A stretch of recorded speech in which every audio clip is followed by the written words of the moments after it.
أبي ربيعين حنظلة بن الربيع الكاتب أحد كتاب رسول الله صلى الله عليه وسلم قال لقيني أبو بكر رضي الله تعالى عنه فقال كيف أنت يا حنظلة؟ قلت نافق حنظلة. قال وكيف ذلك؟ قلت نكون عند رسول الله صلى الله عليه وسلم يذكرنا بالجنة والنار كأنهما رأي عين، فإذا خرجنا من عند رسول الله صلى الله عليه وسلم وعافسنا الأولاد والأزواج والضيعات نسينا كثيرا. فقال أبو بكر رضي الله تعالى عنه إنا لنلقى مثل هذا. فانطلقت أنا وأبو بكر رضي الله تعالى عنه إلى رسول الله صلى الله عليه وسلم فقلت نافق حنظلة. فقال وكيف ذاك؟ قلت نكون عندك تذكرنا بالجنة والنار كأنهما رأي عين، فإذا خرجنا من عندك عافسنا الأولاد والأزواج والضيعات نسينا كثيرا. وقال رسول الله صلى الله عليه وسلم والذي نفسي بيده لو أنكم تدومون على ما تكونون وفي الذكر لصافحتكم الملائكة في فرشكم وطرقكم، ولكن يا حنظلة ساعة فساعة 3 مرات، أو كما قال سيدنا وهادينا محمد صلى الله تعالى عليه وسلم. میرے محترم بزرگوں اور دوستوں، میرے غیور نوجوان ساتھیوں، ایک حدیث ہے اور بہت ہی عجیب و غریب حدیث ہے، اور اس حدیث کے اندر بہت سی باتیں اور بہت سے مضامین پوشیدہ ہیں۔ اس میں سے اس مختصر وقت میں کچھ باتیں عرض کرنے کا ارادہ ہے۔ ابو ربیع حنظلہ ابن ربیع رضی اللہ تعالی عنہ ایک جلیل القدر صحابی ہیں، اور ہر صحابی جلیل القدر ہوا کرتا ہے۔ صحابی کی جو عظمت اور اس کا مقام ہے اسے ہم میں سے کبھی کوئی چھو بھی نہیں سکتا ہے، پانا تو بڑی دور کی بات ہے۔ یہ کاتب وحی بھی ہیں، الکاتب احد کتاب رسول اللہ صلی اللہ علیہ وسلم، کاتبین وحی میں سے ہیں۔ حق مدنی صلی اللہ علیہ وسلم پر جو وحی نازل ہوتی تو جو لوگ وحی کو لکھا کرتے تھے انہیں بلا کر کے اب بتا دیتے، وہ لکھ لیتے۔ انہیں میں سے حضرت امیر معاویہ رضی اللہ تعالی عنہ ہیں، یہ بھی کاتبین وحی میں سے ہیں، جن کا نمبر 90 نمبر پر آتا ہے، اور جب کوئی براہ راست صحابہ کرام پر حملہ نہیں کر پاتا ہے تو انہی کے راستے سے آنے کی کوشش کرتا ہے، اور یہی اس کا چور دروازہ ہوتا ہے جس سے گھس کر کے وہ صحابہ کرام پر حملہ کرنا چاہتا ہے۔ جیسے بہت سے لوگ ڈائریکٹلی قرآن اور حدیث کو نشانہ نہیں بنا پاتے ہیں کہ ابھی مسئلہ کھڑا ہو جائے گا تو علماء کے واسطے سے اس پہ حملہ آور ہوتے ہیں۔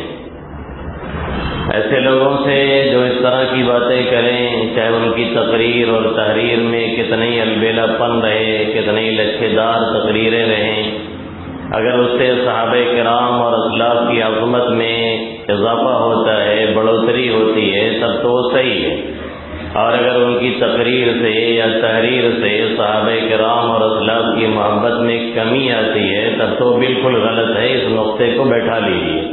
ذہن و دماغ میں اتنا جم کر کے بیٹھا لیجئے کہ کبھی ایک نکلنے نہ پائے، کوئی کھرچ کے نکالے تو بھی نہ نکلے، کہ اگر کسی کی تقریر یا تحریر سے ہمارے اور آپ کے دلوں میں صحابہ کرام کی اور اسلاف کرام کی محبت میں، عظمت میں اضافہ ہوتا ہے تو وہ شخص صحیح ہے، اس کی باتیں صحیح ہیں، اس کی تقریر صحیح ہے۔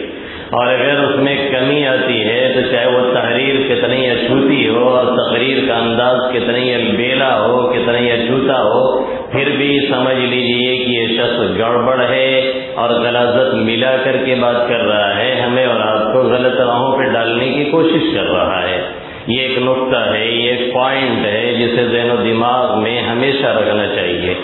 ایک جلیل القدر صحابی ہیں، آقا مدنی صلی اللہ علیہ وسلم کے کاتبین وحی میں سے ہیں، فرماتے ہیں کہ لقینی ابو بکر رضی اللہ تعالی عنہ، مجھ سے ابو بکر رضی اللہ تعالی عنہ کی راستے میں ملاقات ہو گئی، میں اپنی دھن میں تھا، اپنے سوچ میں تھا، کچھ ادھیڑ بن میں لگا ہوا تھا۔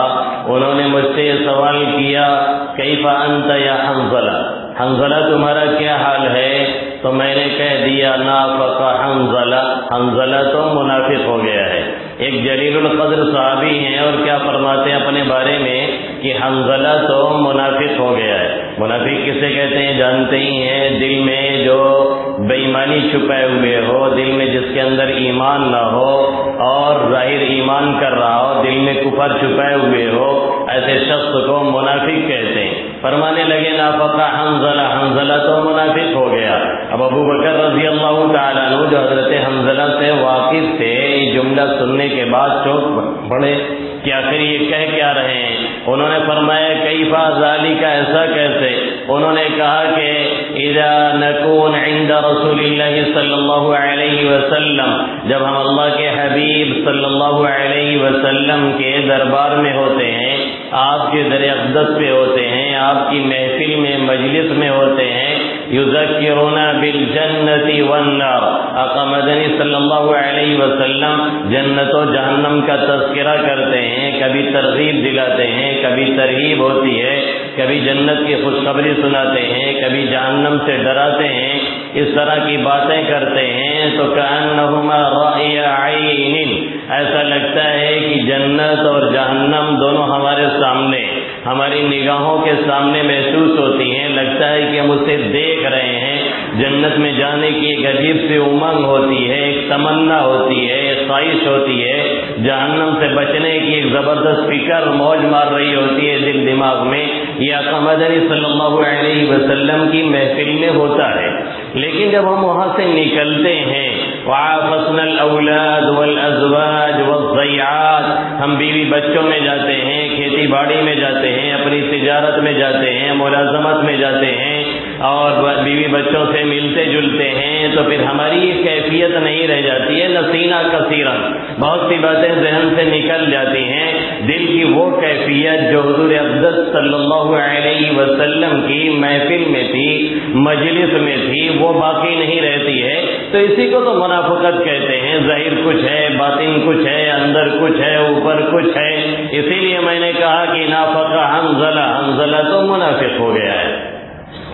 سوچنے کی بات ہے، غور کرنے کا مقام ہے۔ ایک صحابی ہیں، ایک جلیل القدر صحابی ہیں، نماز کی بھی پابندی ہے، روزے کی بھی پابندی ہے، زکوٰۃ کی بھی پابندی ہے، تہجد کی بھی پابندی ہے، ذکر کی بھی پابندی ہے، تلاوت کی بھی پابندی ہے، کوئی گناہ بھی نہیں سرزد ہو رہا ہے۔ کسی صحابی سے بائی چانس سرزد بھی ہوا، انہوں نے ایسی توبہ کی کہ ہمیں اور آپ کو اگر اس کا ایک چیٹا بھی مل جائے تو ہمارا اور آپ کا بھی کام بن جائے، پھر بھی انہیں اپنے بارے میں فکر ہو رہی ہے۔ نافق حنظلہ، ہمارا اور آپ کا حال کیا ہے کہ نماز بھی چھوٹ رہی ہے، جماعت بھی جا رہی ہے، رمضان کے روزے بھی نہیں ہیں، زکوٰۃ بھی صحیح سے نہیں دی جا رہی ہے، ذکر و تلاوت تو چھوڑ دیجئے، قرآن کا حال یہ ہے کہ اس پہ ایک ایک انچ گرد جمی ہوئی ہے، ہمارے گھروں میں جو رکھے ہوئے ہیں ہاتھ نہیں لگایا جا رہا ہے۔ ہماری مسجدوں کا حال یہ ہے کہ جن مسجدوں میں قرآن رکھے رہتے ہیں، جو عام مساجد ہیں، وہاں جا کر کے میں چیلنج کے ساتھ کہتا ہوں کہ ہاتھ رکھ دیجئے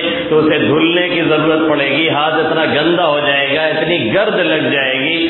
یہ صورتحال ہماری اور آپ کی ہے، پھر بھی ہم اپنے آپ کو سب سے بڑا متقی سمجھتے ہیں اور جنت کا رضوان سمجھتے ہیں اور ٹھیکیدار سمجھتے ہیں، یہ ہماری حالت ہے۔ وہ صحابی رسول ہیں، کیا فرماتے ہیں؟ نافق حنظلہ، حنظلہ تو منافق ہو گیا، اور اس کی وجہ بھی بیان کرتے ہیں۔ اب جب انہوں نے یہ بات کہی تو صدیق اکبر رضی اللہ تعالیٰ عنہ نے اپنے کو ٹٹولا، اپنے کو دیکھا، اپنے اندر میں بھی انہوں نے جھانکا، تھوڑا دل کی کیفیات کا جائزہ لیا، اور جائزہ لینے کے بعد صدیق اکبر کیا فرماتے ہیں؟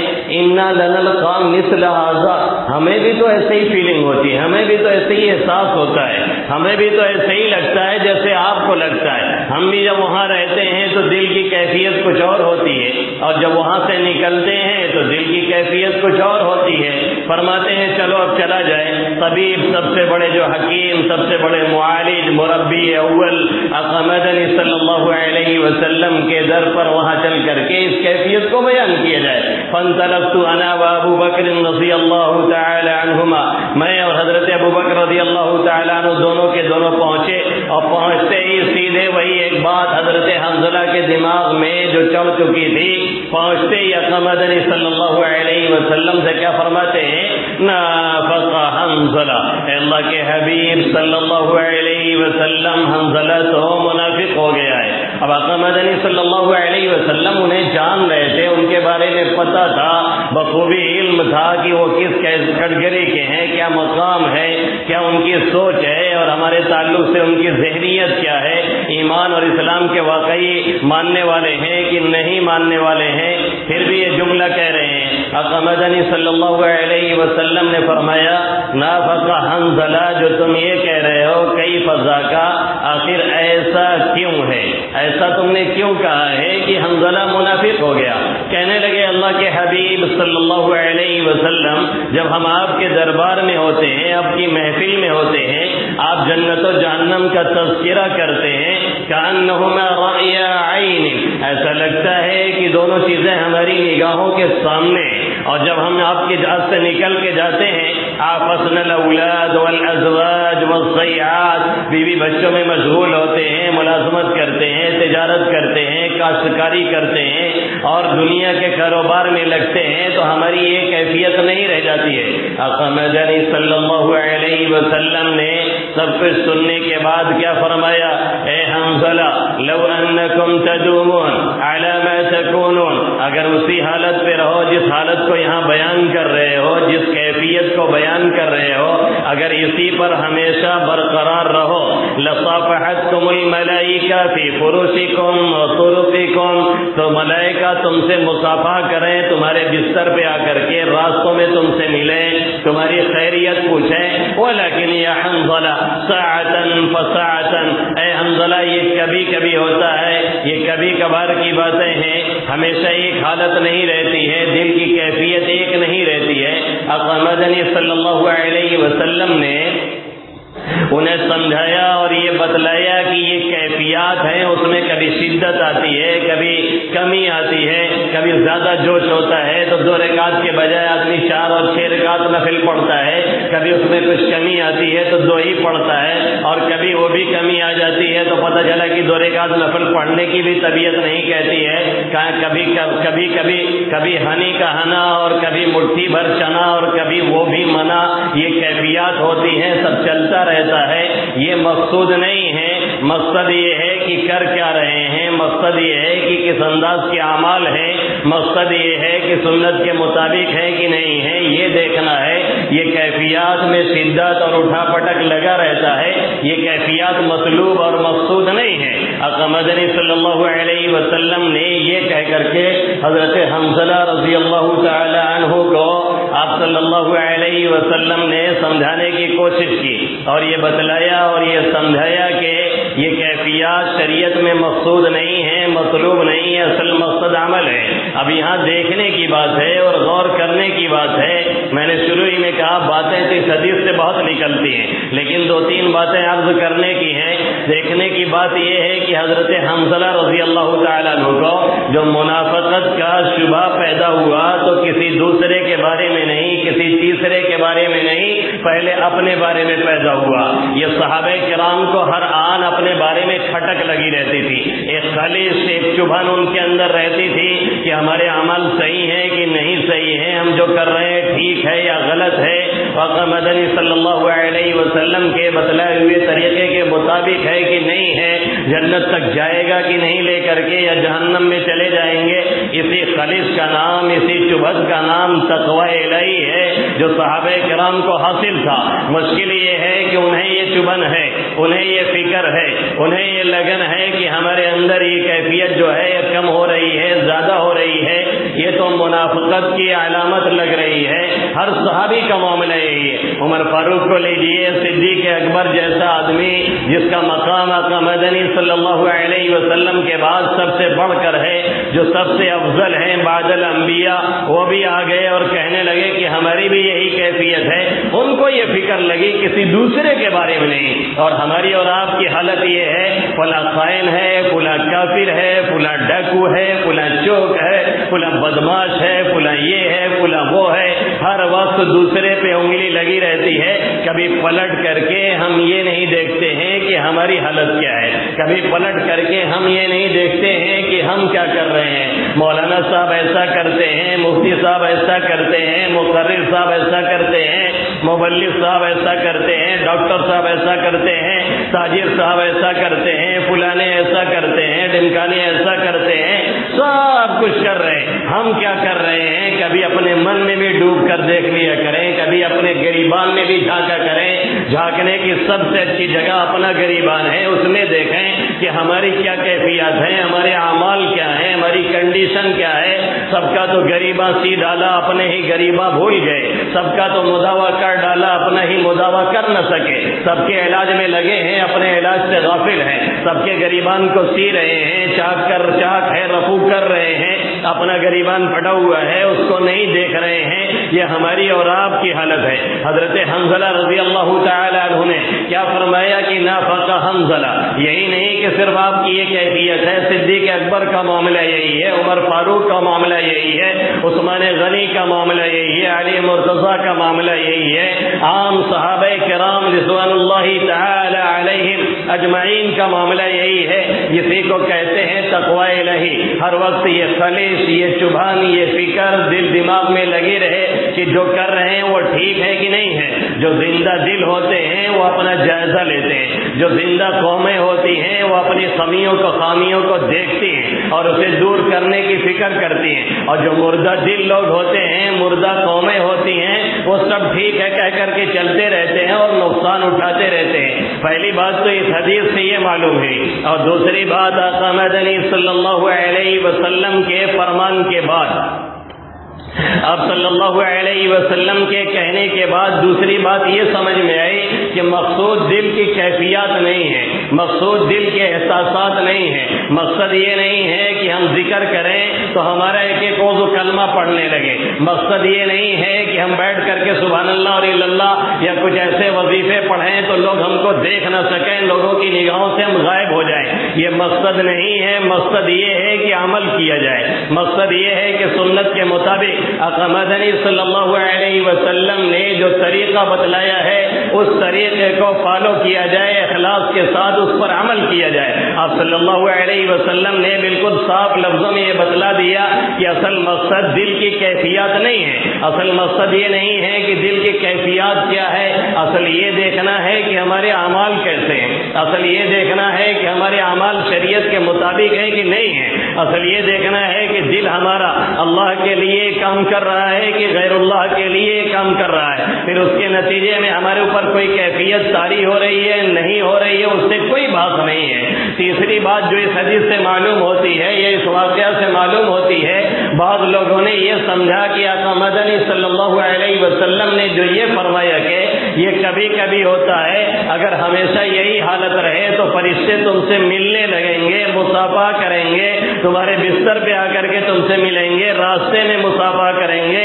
اس بات کو سن کر کے بعض لوگوں کو یہ دھوکہ لگ گیا کہ کامل حالت یہ ہے کہ فرشتے آ کر کے ملیں، کامل حالت یہ ہے کہ فرشتوں سے مصافحہ ہو. بعض لوگوں نے یہ سمجھ لیا کہ انسان اتنا مستغرق ہو جائے, کیفیات میں اتنا ڈوب جائے کہ فرشتوں سے ملاقات ہونے لگے, اس دنیا میں نہ رہے, کسی دوسری دنیا میں چلا جائے. یہ بعض لوگوں نے سمجھا ہے اور یہ سمجھا کہ یہی حالت سب سے بہتر ہے, اور سمجھا کہ جو دوسری والی حالت ہے وہ ناقص ہے. دارالعلوم دیوبند کے صدر مدرس اول مولانا یعقوب نانوتوی علیہ الرحمہ نے فرمایا یہ جن لوگوں نے سمجھا ہے بالکل غلط سمجھا ہے. یہ مطلب اس جملے کا ہے ہی نہیں, بلکہ اللہ کے حبیب صلی اللہ علیہ وسلم یہ سمجھانا چاہ رہے, آقا مدنی صلی اللہ علیہ وسلم یہ بتلانا چاہ رہے کہ یہ کیفیات مطلوب اور مقصود نہیں, اصل مقصد عمل ہے. اصل مقصد یہ ہے کہ دنیا میں رہ کر کے, دنیا والوں میں رہ کر کے اور انہی کے بیچ رہ کر کے پھر بھی اللہ کو یاد کیا جائے, پھر بھی نماز کی پابندی ہو, پھر بھی تلاوت کی پابندی ہو, پھر بھی ذکر کی پابندی ہو. یہ مطلب نہیں ہے کہ یہ حالت ناقص ہے, وہ حالت کامل ہے. اگر یہ مطلب ہو تو پھر صدیق اکبر بھی اسی میں ہیں, وہ بھی کہہ رہے ہیں نافقہ حنظلہ, تو کیا نعوذ باللہ صدیق اکبر کی حالت ناقص تھی؟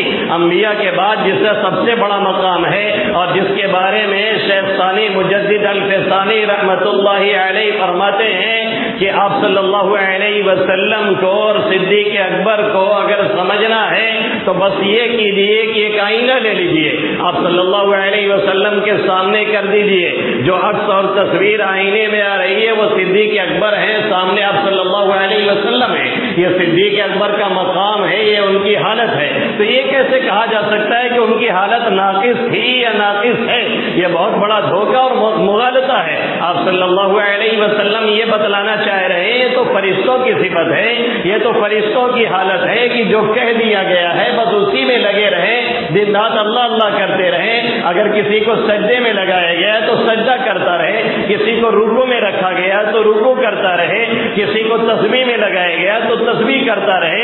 یہ انسانوں کی حالت نہیں. آپ کو انسان بننا ہے, اور انسان بننے کے لیے ضروری ہے کہ بیوی کو دیکھنا ہے, بچوں کو دیکھنا ہے, تجارت کرنی ہے, ملازمت کرنی ہے. ان تمام چیزوں کے کرتے ہوئے پھر یہ کرنا ہے کہ دل کی سوئی اللہ کی طرف رہے اور ذہن و دماغ اللہ کی طرف لگا رہے, اور ہر آن ہر گھڑی یہ ذہن و دماغ میں رہے کہ اسی کی طرف جانا ہے, اور جو کام کیا جائے اسی کی ذات کے لیے کیا جائے. یہ آپ صلی اللہ علیہ وسلم سمجھانا چاہتے ہیں. جیسے قطب نما ہوتا ہے, اس کی سوئی شمال کی طرف ہمیشہ رہتی ہے, اس کو کہیں موڑا جائے, کتنے اس کو ادھر ادھر گھمایا جائے, اس کی سوئی ہمیشہ پلٹ کر کے شمال کی طرف جاتی ہے, کسی دوسرے طرف نہیں جاتی ہے.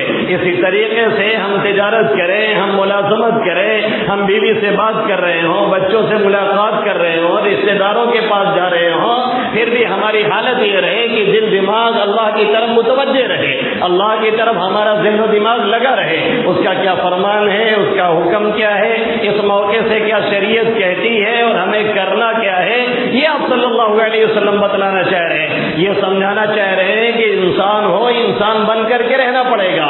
یہ بتلانا چاہ رہے ہیں کہ فرشتے نہیں ہو, فرشتوں والی صفات نہیں آنی چاہیے. یہ سمجھانا چاہ رہے ہیں کہ انسانی زندگی میں رہنا پڑے گا, اور اسی حالت میں اپنے دل دماغ کو اللہ کی طرف موڑنا پڑے گا. یہ استدراک اور یہ کیفیات جو بعض لوگوں پہ کبھی کبھی طاری ہو جاتی ہے, یہ مطلوب نہیں ہے, مقصود نہیں ہے. جیسے مولانا شیخ عبد القدوس گنگوہی رحمت اللہ علیہ, ایک مرتبہ ان کے لڑکے آئے اور انہیں سلام کیا.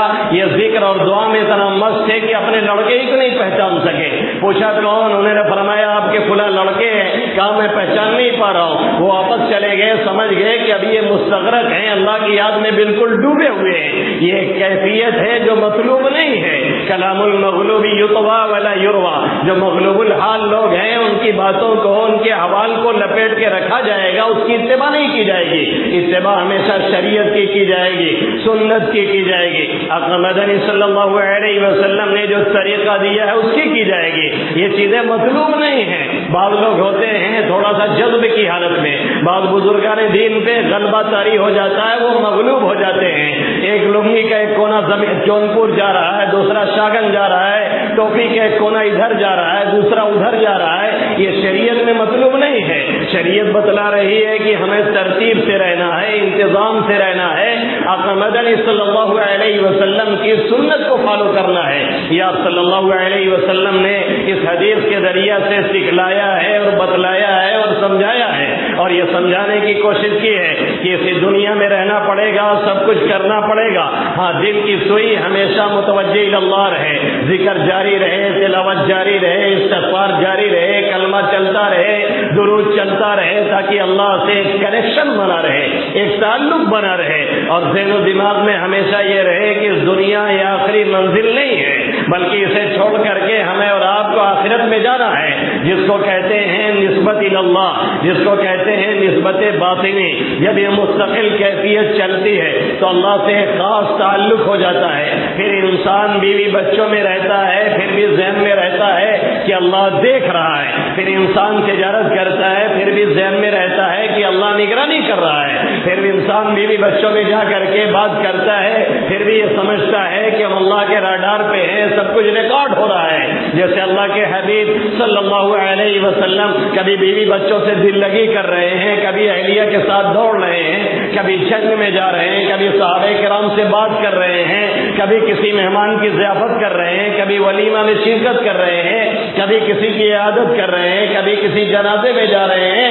سب کچھ اس دنیا کے اندر کرتے ہوئے دکھلا رہے ہیں, بتلا رہے ہیں, یہ سمجھا رہے ہیں کہ دل کی کیفیات کو یہ مقصد نہیں ہے, مقصد یہ ہے کہ شریعت کیا کہہ رہی ہے اسے فالو کیا جائے, اس پر عمل کیا جائے. دل کی کیفیات کس طرف ہیں, کس رخ ہیں, اس کے پھیر میں, اس کے چکر میں ہمیں اور آپ کو پڑھنے کی ضرورت نہیں ہے. بہت سے لوگ یہ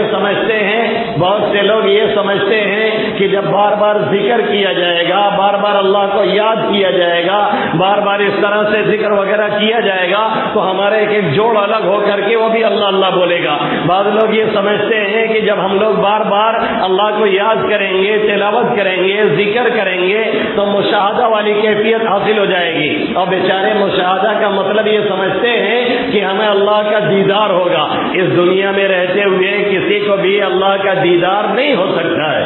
حضرت موسیٰ علیہ نبینا علیہ الصلاۃ والسلام نے کیا فرمایا تھا, ربی ارینی انظر الیک, اے میرے مولا مجھے دکھا, میں تجھے دیکھنا چاہتا ہوں. اللہ نے فرمایا کہ مجھے تو نہیں دیکھ سکتے ہو, ہاں میں تجلی کرتا ہوں پہاڑ پہ, ذرا اسے دیکھو کیا کیفیت ہوتی ہے. فلما تجلی ربہ للجبل جعلہ دکا وخر موسیٰ صعقا, جیسے ہی اللہ کی تجلی پہاڑ پہ ہوئی, پہاڑ ریزہ ریزہ ہو گیا, حضرت موسیٰ بے ہوش ہو کر کے گر پڑے. اس دنیا میں کوئی بھی اللہ کا مشاہدہ نہیں کر سکتا ہے. مشاہدہ کا مطلب یہ ہے کہ ذہن و دماغ اللہ کے ساتھ وابستہ ہو جائے, اور ذہن و دماغ میں یہ کیفیت بیٹھ جائے کہ میرا رب دیکھ رہا ہے, اور ہر حال میں یہ سوچتا رہے, فکر کرتا رہے کہ جو کچھ کر رہے ہیں واقع مدنی صلی اللہ علیہ وسلم کے لائی ہوئی شریعت کے مطابق ہے کہ نہیں ہے. آپ صلی اللہ علیہ وسلم نے جو کچھ بتایا ہے اس کے مطابق صحیح چل رہے ہیں کہ نہیں صحیح چل رہے ہیں. جس کو مولانا روم فرماتے ہیں اندری را می خراشو می تراش تا دمے آخر دمے غافل مباش, اسے ادھیڑ بن میں لگے رہو, ہمیشہ جانچتے رہو, پرکھتے رہو, دل کو دیکھتے رہو, اخلاص کو ٹٹوٹتے رہو, اعمال کو دیکھتے رہو, کس سمت میں چل رہے ہو پتہ لگاتے رہو. مرتے دم تک غافل نہیں ہونا ہے, مطمئن ہو کر کے نہیں بیٹھنا ہے, شیطان کے حملوں سے مطمئن نہیں ہونا ہے. یہ مقصد ہے, مقصد کیفیات نہیں ہے, مقصد جذبات نہیں ہے. جیسے ہمارے اور آپ کے اوپر اگر کوئی غم طاری ہو جاتا ہے, بڑی مشکل یہ ہے کہ رات کے ایک بیان میں ایک مکھی گھس گئی تھی حلق میں, اس کو بڑی محنت سے نکالا گیا ہے اور اس کی وجہ سے اب گلا چل نہیں رہا ہے. پھر 3 بجے آئے ہیں, 3:45 بجے سوئے ہیں, 1.5 گھنٹہ سو کر کے کتنا بولے. تو میں بتا رہا تھا کہ یہ کیفیات مقصود نہیں ہیں, کیفیات اور جذبات یہ ہمارے آپ کے لیے مقصود نہیں ہے. بس مقصد یہ ہے کہ دل اللہ کے ساتھ وابستہ رہے. جیسے ہمارے اور آپ کے اوپر اگر کوئی غم سوار ہو جاتا ہے تو پھر ہم کھا رہے ہوتے ہیں, پھر بھی وہی سوچ رہے ہوتے ہیں, ہم پی رہے ہوتے ہیں, پھر بھی اسی طرف ذہن لگا رہتا ہے, ہم بیوی بچوں میں آتے ہیں, پھر بھی ادھر ہی ذہن لگا رہتا ہے. کیوں؟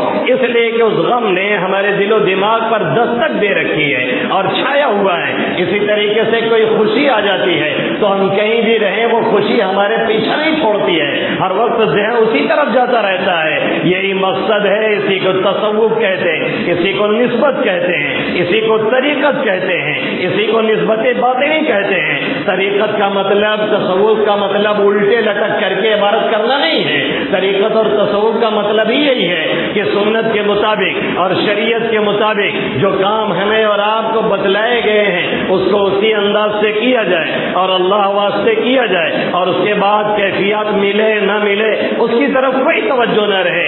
یہ حدیث ہمیں اور آپ کو یہ پیغام دیتی ہے۔ حضرت حنظلہ کے جو جواب میں آقا مدنی صلی اللہ علیہ وسلم فرما رہے ہیں، لو انکم تدومون علی ما تکونون لصافحتکم الملائکہ فی فروشکم وطرقکم، اگر تم اسی حالت پر رہو جس حالت کا تذکرہ کرتے ہو تو پھر فرشتے تم سے ملنے لگے، مصافحہ کرنے لگے، تمہیں بستر پر بھی ملے، راستے میں ملے، چوراہے پہ ملے۔ یہ حالت ہمیشہ رہنے والی نہیں ہے، یعنی انسان بننا پڑے گا، انسانیت کے راستے سے ترقی کرنی پڑے گی، اور یہی طریقہ ہے ہماری ترقی کا۔ اور جب کوئی انسانیت کے راستے سے ترقی کرتا ہے اور اعمال کو فالو کرتا ہے اور شریعت کے مطابق اپنے آپ کو ڈھالتا ہے تو پھر وہ فرشتوں سے بھی آگے نکل جاتا ہے، اور اگر کوئی اس راستے سے ترقی نہیں کرتا ہے تو پھر وہ شیطان کو بھی پیچھے چھوڑ دیتا ہے۔ یہی کہنا چاہتے ہیں اللہ کے حبیب صلی اللہ علیہ وسلم، اور یہی بتلانا چاہتے ہیں کہ ہماری سنت کیا ہے اسے دیکھو، اور نماز کی، روزے کی، ذکر کی، تلاوت کی پابندی کرتے رہو، اور چلتے پھرتے اٹھتے بیٹھتے کبھی کلمہ ہے، کبھی درود ہے، کبھی استغفار ہے، کبھی حسبنا اللہ ونعم الوکیل ہے، کبھی لا الہ الا انت سبحانک انی کنت من الظالمین ہے۔ دل نہ ساتھ دے تب بھی زبان چلاتے رہو، چلاتے رہو، آہستہ آہستہ دل پہ اترے گا، پھر دل سپورٹ کرے گا، پھر دل دماغ دونوں اللہ کو یاد کرنے لگیں گے، پھر وہی بندہ دیکھنے میں ایک انسان نظر آئے گا لیکن وہ چلتا پھرتا ایک اللہ کا ولی ہوتا ہے جسے سمجھنا بھی آسان نہیں ہوتا ہے۔ جب وہ اس دنیا سے گزرتا ہے تب احساس ہوتا ہے، تب پتہ چلتا ہے کہ کوئی اللہ والا ہمارے بیچ میں تھا، وہ چلا گیا ہے۔ یہی طریقہ ہے اللہ والا بننے کا، اور دوسرا کوئی طریقہ ہمارے پاس نہیں ہے۔ اور یہ حدیث بھی یہی بتلاتی ہے کہ یہی طریقہ ہے دینداری اختیار کرنے کا، اور یہی طریقہ ہے نیک بننے کا، دوسرا کوئی طریقہ نہیں ہے۔ اگر کوئی اور طریقہ سمجھتا ہے تو یہ اس کی گمراہی ہے، غلطی ہے، اور وہ دھوکے میں پڑا ہے، اسے اپنے دھوکے سے باز آنا چاہیے۔ اللہ رب العزت مجھے بھی ان باتوں پہ عمل کی توفیق نصیب فرمائے اور دین کی صحیح سمجھ نصیب فرمائے، آمین یا رب العالمین۔ وما علینا الا البلاغ المبین۔